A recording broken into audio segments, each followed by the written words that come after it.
Salam sejahtera Malaysia, denyut nadi suara rakyat bergema di channel ini.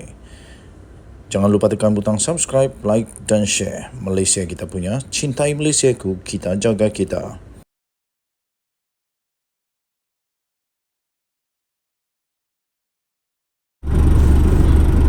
Salam sejahtera Malaysia. Wow, tajuk berita kali ini, mereka bawa duit. Cuba beri di komplek PAS. Sejumlah 1 juta ringgit Malaysia. Wow. Sekali lagi, mereka bawa duit, cuba beri di kompleks PAS. Sejumlah 1 juta ringgit Malaysia.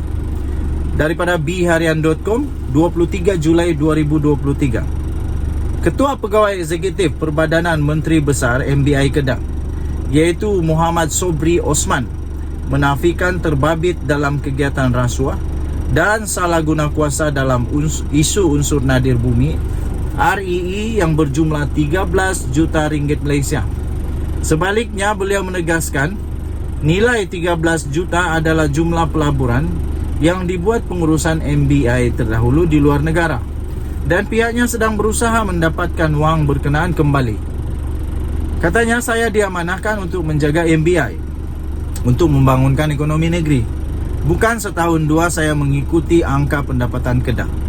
Pendapatan Kedah hanya sekitar 600 juta ke 700 juta setahun. Tak pernah cecah 1 bilion setahun, katanya. Sanusi kena jawab yang ini. Dan negeri Kedah, Betulkah apa yang disebut ini, iaitu pendapatan Kedah hanya sekitar 600 juta ke 700 juta setahun? Tak pernah cecah 1 bilion setahun. Kenapa ya? Dan ini pengakuan beliau sendiri. Negeri kita miskin. Saya mencari sumber baru kepada Kedah. Saya bekerja bersungguh-sungguh dan kita menemui REE. Kalau kita baca jadual berkala unsur, ada 17 elemen REE di dalamnya.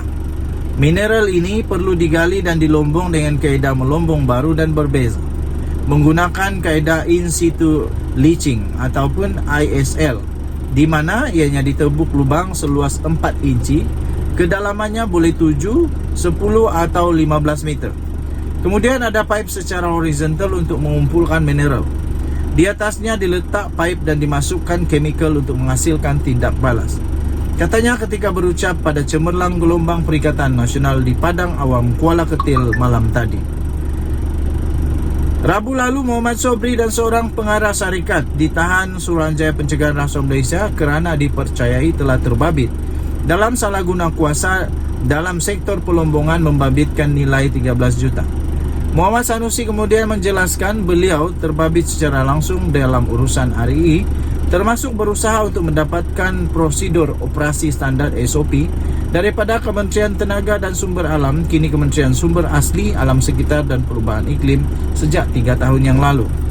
Katanya, saya tak berhenti jumpa Menteri Besar, Setiausaha Kerajaan Negeri, Pengarah Pejabat Tanah dan Galian PTG dan Pengarah Jabatan Mineral dan Geosains GMG untuk kita dapat kelulusan, tapi tak berhasil. Malangnya ada orang datang mencuri REE dan pencuri sudah ditangkap sedar didakwa, katanya. Tiba-tiba kita dikaitkan kita mencuri dan Menteri Besar melindungi kita, dan bukti yang dikemukakan adalah surat PTG kepada MBI Kedah dan seorang bernama Ho Chung Meng. Jika setuju, salah kena denda kompaun dan denda itu dibayar oleh Ho Chi Minh. Ketika terima surat itu, saya tak nak terima dan saya berjumpa pengarah PTG minta jangan letak nama MBI kerana akan mencemar nama baik MBI dan Menteri Besar. Tetapi pengarah pendakwa raya maklum kita pemegang lesen sah kawasan ladang hutan, maka kena letak nama MBI dan bukan sebab kita mencuri, katanya. Beliau berkata perkara ini sudah dijelaskan Datuk Seri Muhammad Sanusi Madnor beberapa kali, namun enggan diterima pihak yang mendakwa berlaku rasuah dalam MBI. Angka 13 juta yang disebut itu bukan zaman kita. Zaman dulu pelaburan MBI luar negara dan kita berusaha mendapatkannya balik. Tiba-tiba dikaitkan dengan REE, katanya. Okey, itulah penjelasan yang amat bagus daripada beliau. Walaupun begitu, ada satu yang saya sangat terkesan dan saya sangat tertarik dengan fakta yang disebut olehnya, yaitu dia kata negeri kita miskin. Dan bukan setahun dua saya mengikuti angka pendapatan Kedah katanya. Pendapatan Kedah hanya sekitar 600 juta ke 700 juta setahun. Tak pernah cecah 1 bilion setahun. Jadi ini Sanusi nak kena terangkan kepada rakyat negeri Kedah macam mana untuk nak majukan Kedah. Saya doakan semoga semua berjalan dengan lancar dan baik. Kebenaran perlu ditegakkan. Kita akan tahu tak lama lagi siapa yang benar, siapa yang tak benar. Denyut Nadi Suara Rakyat bergema di channel ini. Bye-bye. Salam sejahtera Malaysia, Denyut Nadi Suara Rakyat bergema di channel ini. Berikut ialah 7 kegagalan PAS. Dan ini masa untuk rakyat di 3 buah negeri untuk membuat perubahan. Sudah tiba masanya untuk gelombang merah biru mengambil alih untuk 3 buah negeri di bawah pentadbiran PAS, iaitu negeri Kedah, Kelantan dan Terengganu. Itu kata daripada ahli jawatan kuasa Induk Parti Amanah Negara atau Amanah, Faiz Fazil. Beliau yang juga adalah bekas ahli Dewan Undangan Negeri Adun Permatang Pasir menegaskan, selama ini kegagalan PAS mentadbir 3 negeri itu telah menyebabkan anak muda terpaksa melantau keluar daripada negeri-negeri tersebut untuk mencari rezeki. Katanya, hakikatnya PAS telah gagal menguruskan ekonomi di 3 buah negeri ini dengan baik. Hidup rakyat yang sejahtera bergantung kepada pertumbuhan ekonomi sesebuah negara. Katanya dalam satu kenyataan media pada hari ini. Sehubungan daripada itu, PAS dan Perikatan Nasional PN wajib dijatuhkan untuk memastikan masa depan lebih baik untuk anak muda di 3 negeri berkenaan, katanya.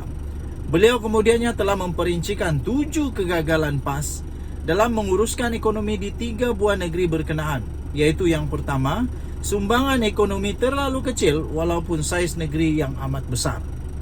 Katanya Kelantan, Terengganu dan Kedah hanya menyumbang sebanyak 1,8%, 2,5% dan 3,4% keluaran dalam negara kasar KDNK pada tahun 2022, iaitu jauh berbeza daripada sumbangan 7,4% Pulau Pinang dan 25,5% Selangor.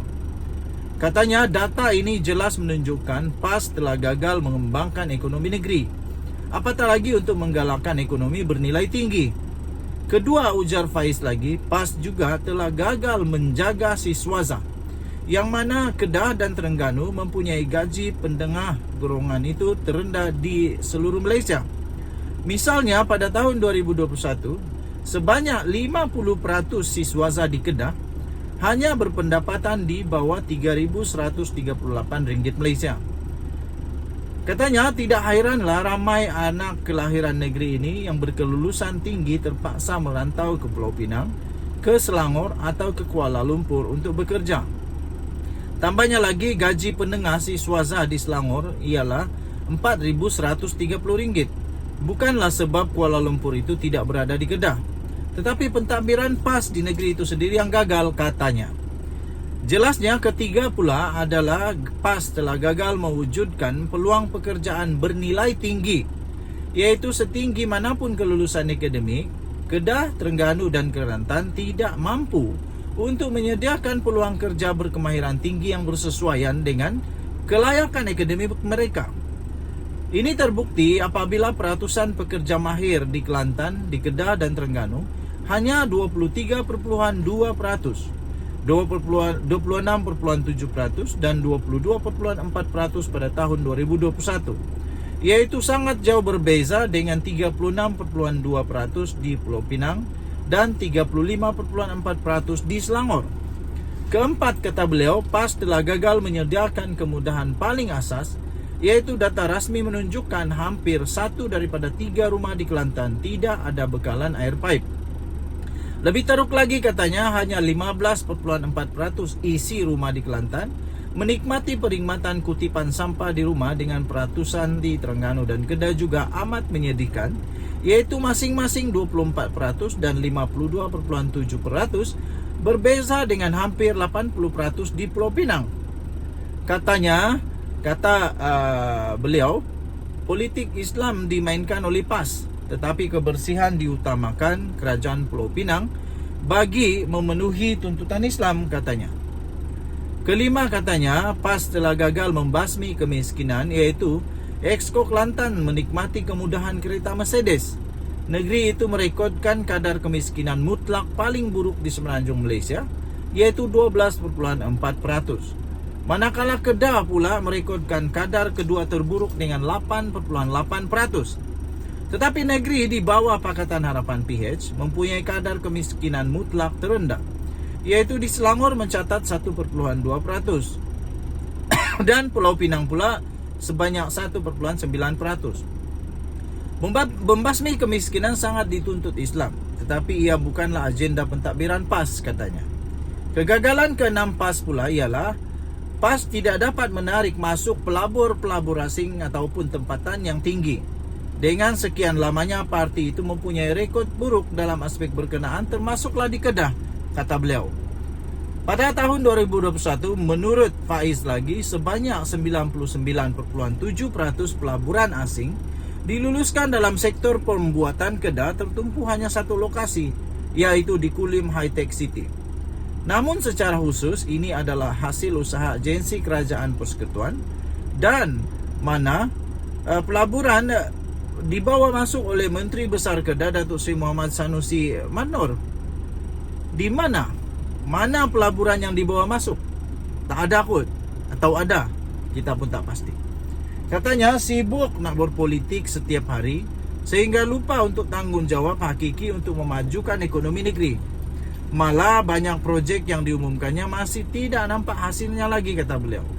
Beliau berkata kegagalan ke-7 PAS pula ialah ketidakmampuannya untuk menjaga sosioekonomi rakyat dengan isi rumah Kelantan misalnya, merekodkan pendapatan penengah bulanan terburuk di Malaysia iaitu RM3,563 Malaysia pada tahun 2019. Pendapatan penengah di Pulau Pinang pula adalah RM6,169. Di Selangor pula adalah RM8,210. Manakala Kelantan juga sebanyak 66.4% populasi tergolong dalam lingkungan gaji B40, iaitu rekod paling tinggi di Malaysia. Sebab itulah ramai anak muda di negeri ini berhijrah ke Selangor dan ke Pulau Pinang. Kerana kemakmuran di Pulau Pinang yang membuatkan Sanusi berusaha siang malam untuk merampas negeri ini, katanya. Tambahnya lagi kepada Sanusi, angan-angan Mak Jenin memang percuma, katanya. Beliau turut menegaskan Kedah, Kelantan dan Terengganu tidak boleh terus dibiarkan begini. Malah wajib untuk dikalih supaya pembangunan sosioekonomi rakyat dapat dipertingkatkan untuk masa depan rakyatnya. Katanya ini masa untuk gelombang merah biru. Bersama kita bangkit menumpaskan gelombang hijau yang ternyata gagal. Undi PH, tolak PN. Tolak Perikatan Nasional, undi Pakatan Harapan, katanya. Diterbitkan di Malaysia Gazette, malaysiagazette.com, diterbitkan pada 27 Julai yang lalu dengan tajuk 7 kegagalan PAS. Ini masa rakyat di negeri, di 3 negeri buat perubahan. Dah jumpa lagi, bye-bye.